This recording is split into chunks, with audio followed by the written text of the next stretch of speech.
नमस्कार. राज्यामध्ये सर्वात आधी आपल्याला जे आहे ते आज ढगाळ वातावरण तर पाहायलाच मिळत आहे. तर आता पावसाळी वातावरण कोणत्या जिल्ह्यात तयार होणार आहे का संपूर्ण माहिती पाहायला मिळणार आहे. सबस्क्राईब करून नोटिफिकेशन बेल ऑलवरती टाका, जेणेकरून की रोजची रोज हवामान अंदाज तुम्हाला या चॅनलवरती पाहायला मिळेल.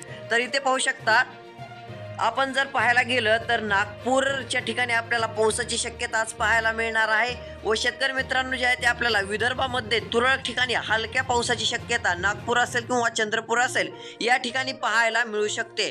तर आता मराठवाड्याचा विचार केला तर मराठवाड्यात इकडे पाहू शकता छत्रपती संभाजीनगर, इकडे पाहू शकता नांदेड असेल, बीड असेल, पश्चिम महाराष्ट्रातील काही भाग असेल, अहमदनगर, पुणे, अकलूज, सोलापूर, बिदर, सातारा, सांगली या ठिकाणी आपल्याला पुन्हा उत्तर महाराष्ट्र संपूर्ण व कोकण संपूर्ण या ठिकाणी जे आहे ते आपल्याला सगळीकडे ढगाळ वातावरण पाहायला मिळणार आहे. कुठे सुद्धा आपल्याला पावसाची शक्यता तरी 2 ते 3 दिवस सध्या आपल्याला दिसत नाहीये. जर वातावरणात काय जर बदल आपल्याला पाहायला मिळत असला तर लगेच शेतकरी मित्रांनो मी तुम्हाला अपडेट देईल. त्यासाठी सबस्क्राईब नक्की करा. धन्यवाद.